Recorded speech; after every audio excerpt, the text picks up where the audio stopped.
Hello everybody, I'm Gary Johnson. Welcome to this month's webinar. We're going to be talking about payment streams and payment options and why that is such a critical element of your job as a treatment coordinator. I know most of you out there in the audience are used to presenting payments.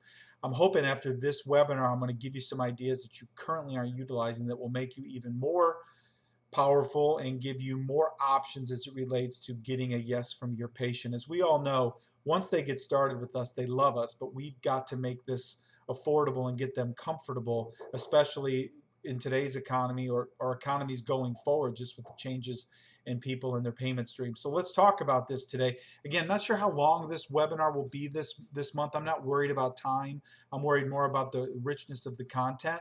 And I feel like these three elements that we're going to cover this particular month are really, really important. So let's take a look at the agenda. The three things I want to talk about this month are the psychology of 99 and theory of the left digit. Give people a choice and they'll usually make one. And lastly, make the doctor tell you no. So we're gonna get into what these three things look like for your particular practice and how you can use these to structure payments that will get a higher percentage of your customers saying yes or acceptance ratio going up.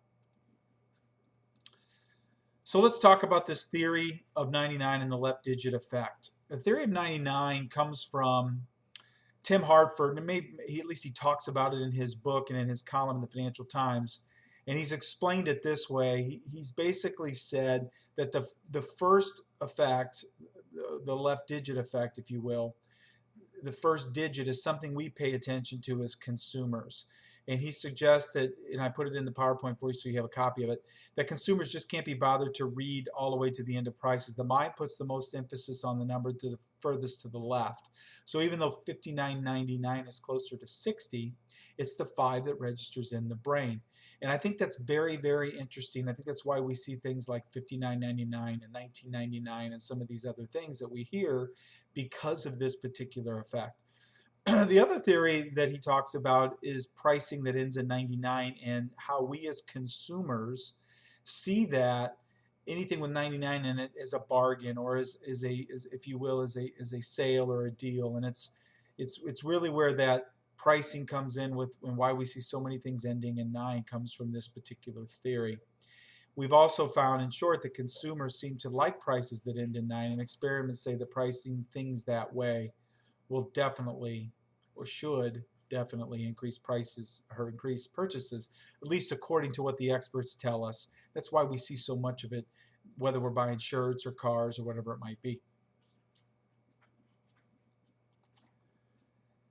Okay, so I want to give you an example of this as we jump in. The theory of 99 and the left digit effect. There's a couple things I'm going to talk about here, but I really think we've got to get our payment under $200 a month as much as we can. I know some of you out there in the audience are going, man, there's just no way we can do that. Our prices, for treatments too much to make that work. I think you'll be surprised. I did a couple of things. First thing I did is I backed in to this $199 payment, and I just divided it by or multiplied it by the number of payments I was willing to accept, what my payment stream is as an orthodontist. I'm going to talk about 25 today for a couple of reasons. I know some of you in the audience are going, oh, well, we don't go to 25. Well, maybe you should. We're going to talk about why that extra month can really lower payments and why you're seeing this a lot more with car payments and mortgages and things like that. But we're going to first assume 25 payments. Okay, so stream of 25 payments. So if I multiply 199 times 25, I get to 49.75. That is what the payment stream equals. And of course, none of us out there in the audience are charging interest, so this should be a rather easy exercise. So 49.75 is our magic number. That gets us to 199. So whatever our treatment cost is, we have to put a down payment in that will get us to this magic 49.75 figure. Now, we're going to show you this in a few slides ahead, but here's my point. So I know I want to cover this right now because some of you out in the audience are already shutting down on me on 25 months. I know most of you out there are really pushing towards shorter terms or shorter treatment plans, 18 months, 20 months, 21 months, either based on your technology or the way in which you're treating patients or your brackets or whatever that might be. That's great. congratulations, that's awesome. If we can get them done in a shorter period of time. I don't want to get into that today. That doesn't affect my risk as an orthodontist, at least as a business person. I'm basing this on what as a business person, and based on the orthodontists I've talked to, is the minimal risk we have in this business anyway. So I know some of you out there are trading and getting things done in a shorter period of time. I have a couple of options for you and how to lock this down even if you are trading and getting done in the 22nd month. And I know some of you out there are saying, well, gosh, Gary, if I take the braces off, I don't have leverage anymore. You still have leverage. And again, we have to look at the risk. And our risk is fairly low in our industry. So let's just put that aside, keep our brains open for this for a minute, and let's work with the number 25, okay? Here's one of my points. I'm reading my slide with you as we go. Even if you remove braces at 24, I say the risk of no payment is low, and I know that just based on the many practices that I've talked to that are running excellent account receivable departments and keeping their their collections are well into the 90s, and meaning that 95% of their customers are paying it out in full. And some of you out there saying, well, Gary, I'm closer to 89 or I'm at 91. Well, whatever. That's still fantastic when you compare that to many other organizations. And most of you out in the audience, I bet, are running even a higher percentage than what I'm describing. And most of you out there aren't even running your day sales outstanding beyond 30, more than 5 or 6 or 7% of your patients. So anyway, we're talking about cash flow and cash flow streaming, and as an orthodontist, and the power of the numbers. As a treatment coordinator, I don't want to bore you with that, but the real bottom line here and why I love monthly payments for orthodontists is because it builds you a monthly cash flow stream. And I'm willing to take a risk if I have a few people out there that may or may not pay me. Well, I'm willing to take that chance, because I want the cash flow stream coming into my practice, and I'm willing to set up payments to do that. So that being said, last point on this before I move on, I really think it's important that you get these set up on automatic payment withdrawals, either on a credit card or in a debit account. I think that's the best way to do it. I think most of you out there are doing that. And lastly, one of the ways to hook this in and tie it in to making sure payments are made even after braces come off. And again, check with your state. If your state says you can't do that, well, then you can't do it.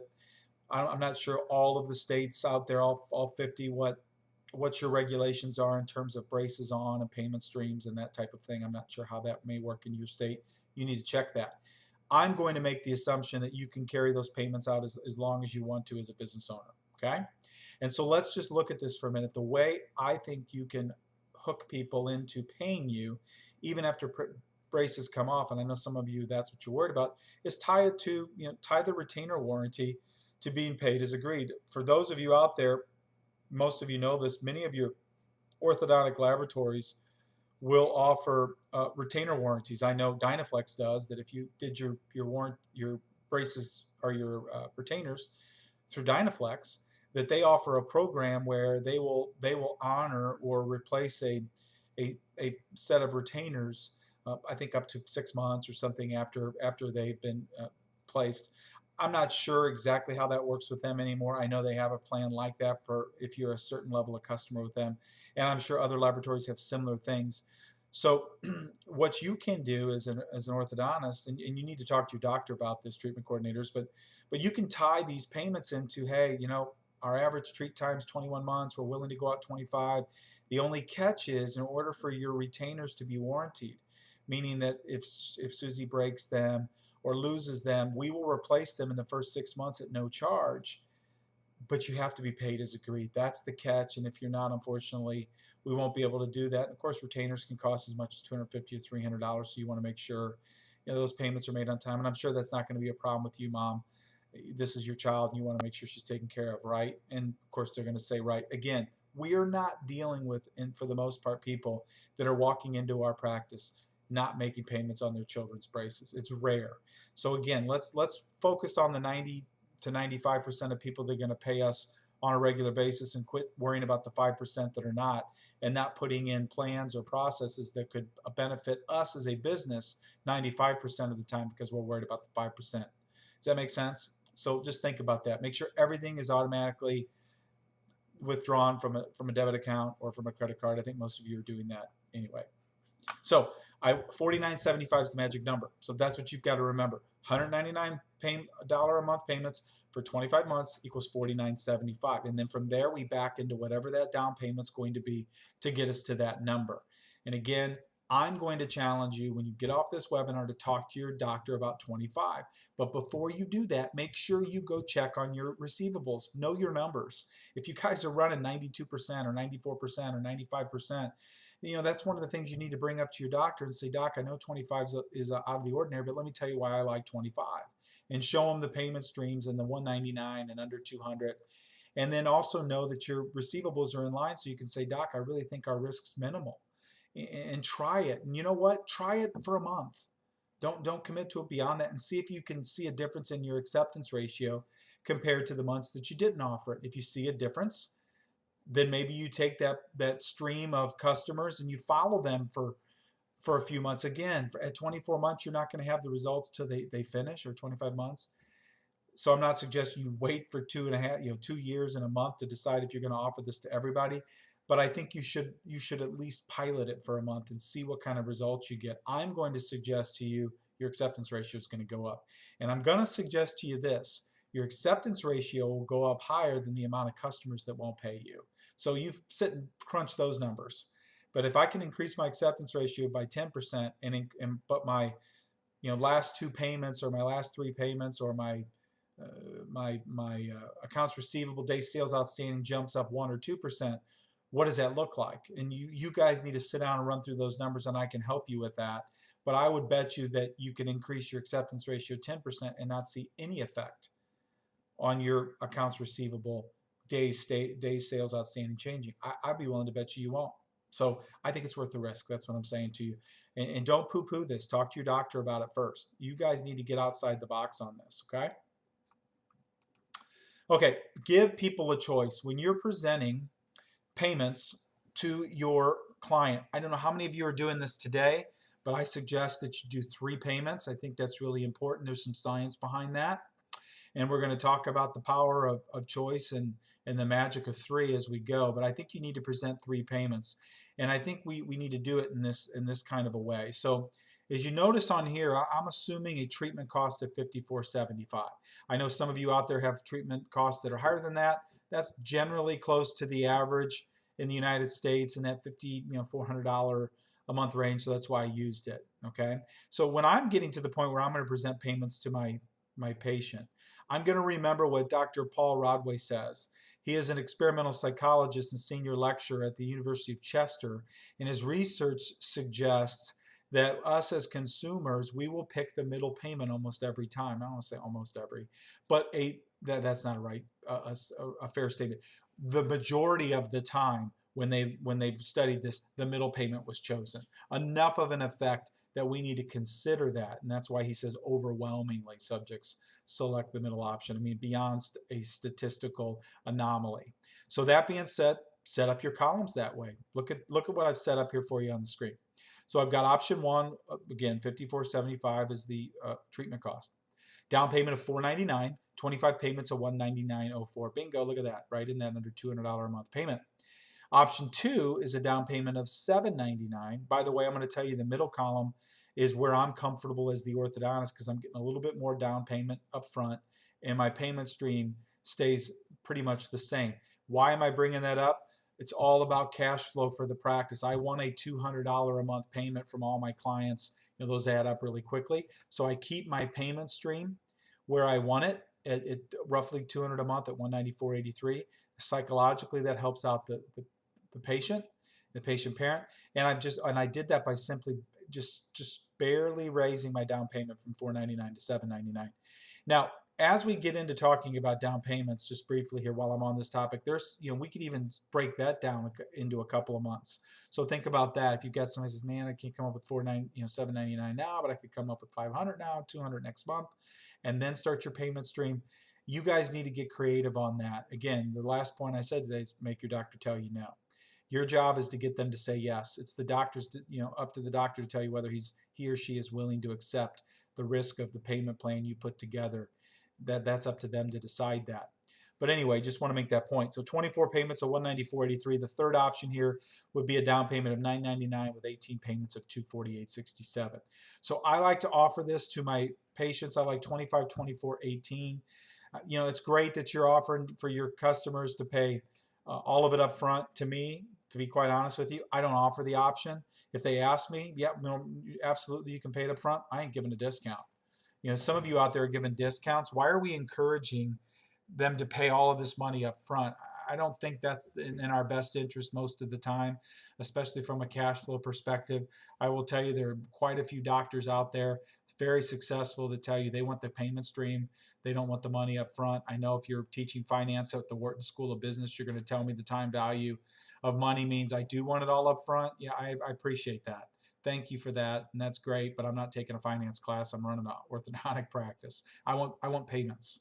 So that's where I'm going to set up, and I'm not alone in this. I'm going to tell you there are a lot of big name practices that have been very, very successful to tell you the same thing.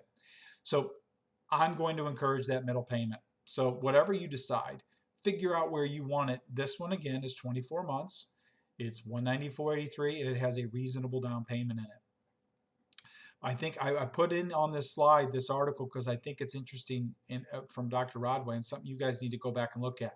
Here's my point, treatment coordinators. Quit coming to work every day and doing things the way you've always done it and expecting a different result. Get creative. Be an expert. Be a professional. Spend a half an hour a day researching things like this, finding out about psychology of patients and purchasing behavior. You know, paying attention to your numbers, looking for creative ways to get more yeses. I mean, at the end of the day, that's really what we're supposed to be doing. So that's why I'm challenging you to do this.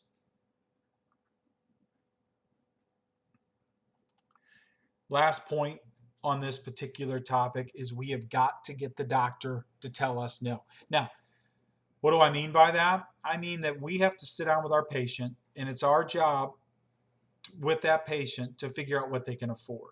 And once we figure that out, of course, we want to present them with our three options, but what if they can't afford any one of those three right now?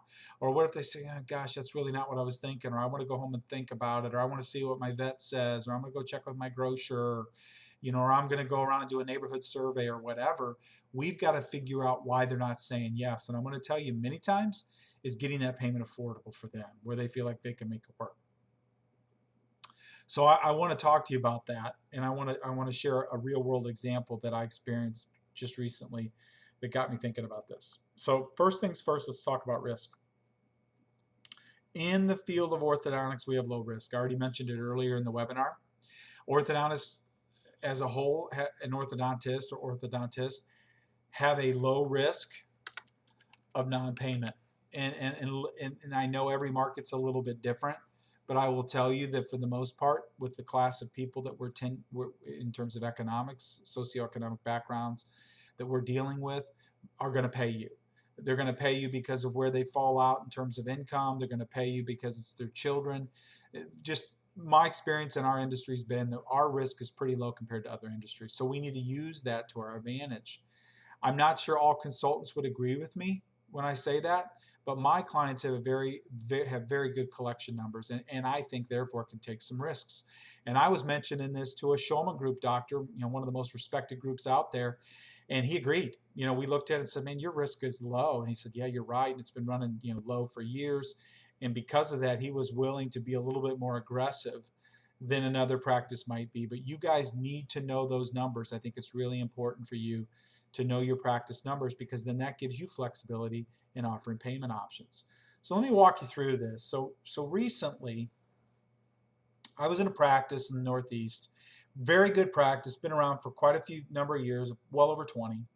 And I had a chance to come in and observe this treatment coordinator, who's a very good treatment coordinator, talk to a real patient about payment options. So I sat in the corner. They mentioned to the patient that I was there to do some observation, that I was a colleague of the doctor.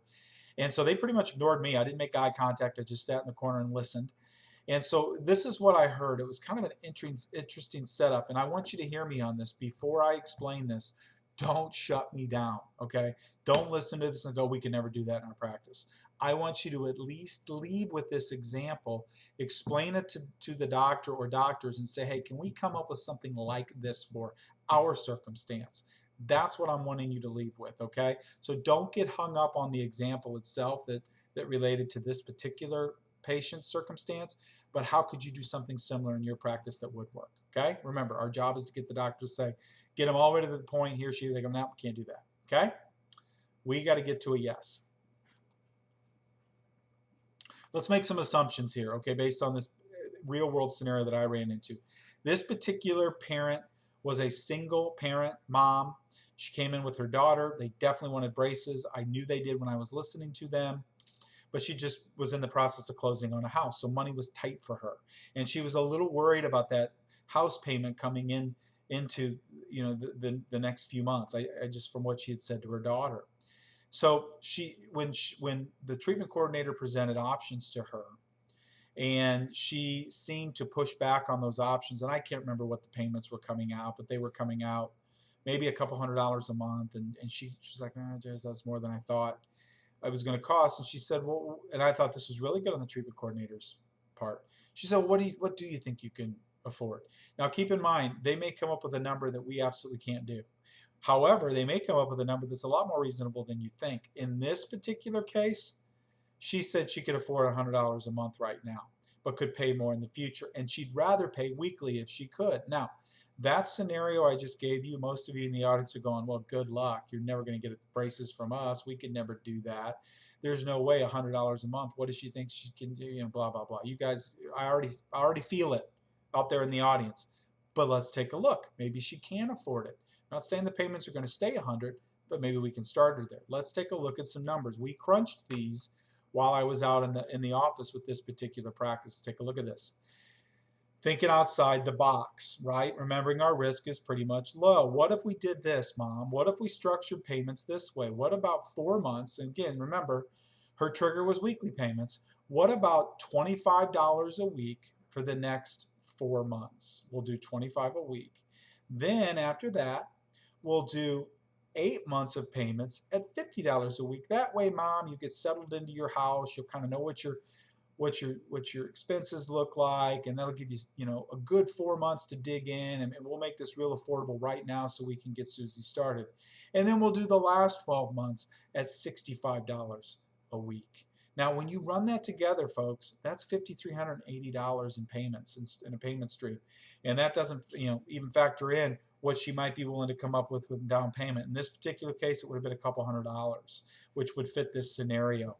Again, you've got to figure out what you can afford to do in your practice. This may not be exactly how you could structure it. You may have to go a little higher than that, but I'm going to promise you 99.9% of you out there in the audience have never put together a plan like this. My question to you is, why not?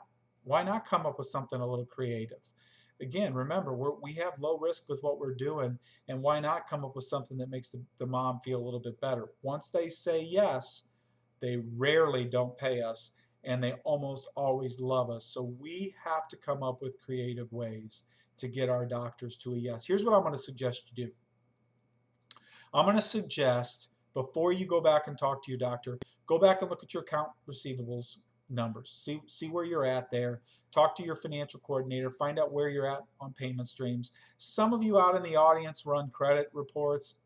I guess that makes sense in our business.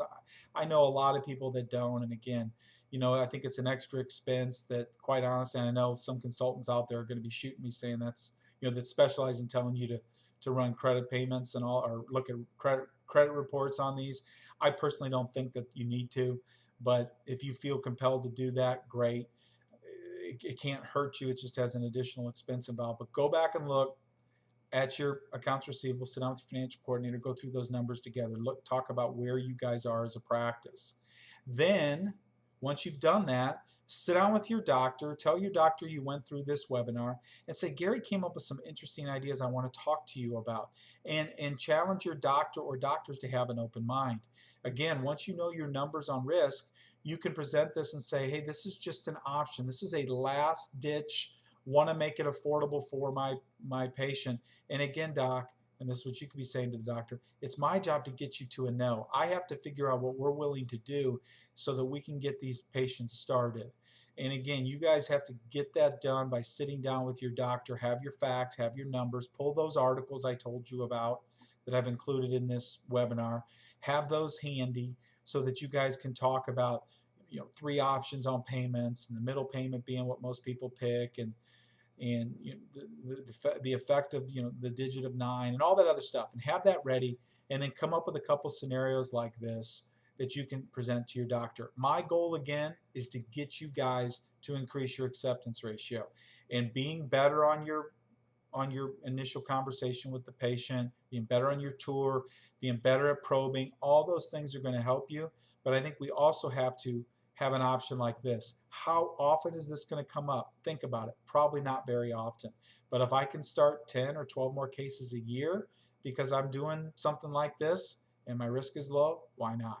Thank you so much for watching this week. The webinar was a little bit shorter than normal, but I'm going to challenge you to print those articles and read those and look at those, and you'll end up spending a little bit more time on this topic because I'm challenging you to go back and sit down with your financial coordinator and your doctor and talk about what your options are. Again, thank you so much. Have a great month, and we'll talk again next month.